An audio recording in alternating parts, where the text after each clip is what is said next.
Hey friends, it's Kurt from Transformative Journeys again. I have returned from my pilgrimage.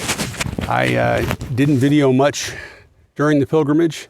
It turned out it was taking up all my focus and time just to be doing it, and it was hard to keep up on social media while I was doing it. But a brief summary: I was gone 21 days. 20 of those 21 I was riding.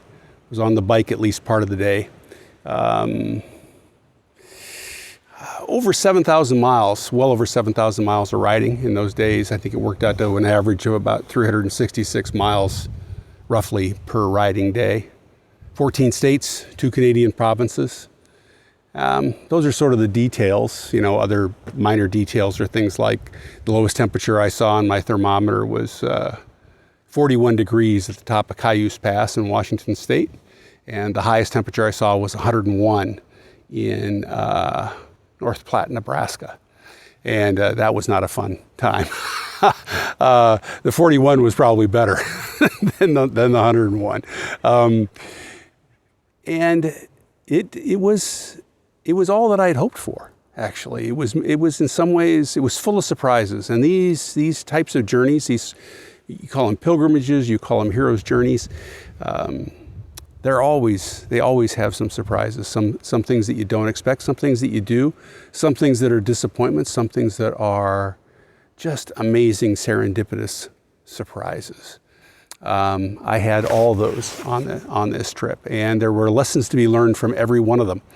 I think the emerging theme of the pilgrimage, which came to me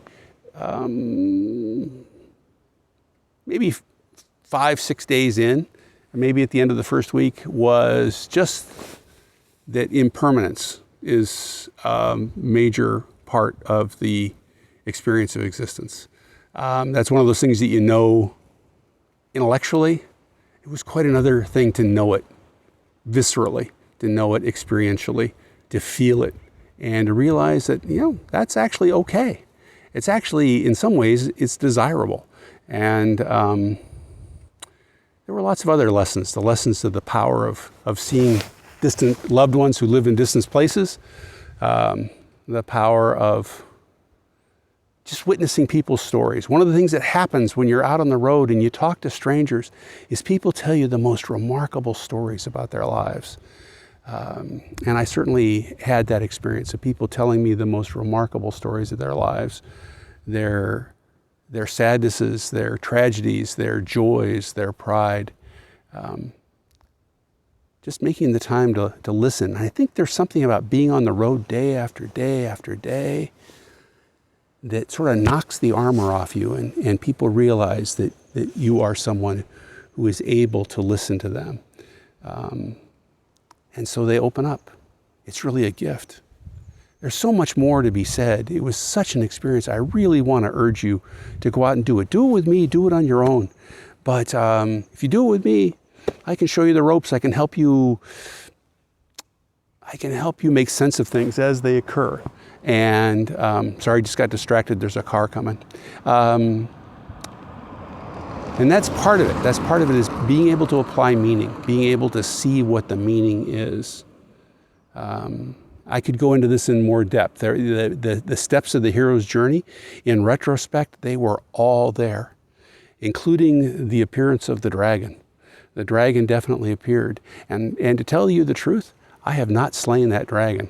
Maybe the right thing to call it is not a dragon. Maybe it's more like Gollum in the Lord of the Rings trilogy, in that it has pursued me, and I still have to deal with it. And until I deal with it, it's going to be pursuing me. But what it is became clear on the trip. The tests that you go through, the allies, the mentor that you meet. I met a guy who I'm saying was sort of my Yoda of the trip. I met him in Nevada when I was on my way back. And he said, yeah, riding through Nevada is kind of like riding on the moon, except the moon has more trees. I love that line. Anyway, so I will be doing some more of these. I'll be bringing you updates as I sort of decompress from this and process all that has occurred. So I look forward to talking to you again. And I hope you're getting out and riding your bike, and I hope you're taking advantage of the very powerful meditative experience you can have in the forced presence of riding a motorcycle. Talk to you soon. Bye-bye.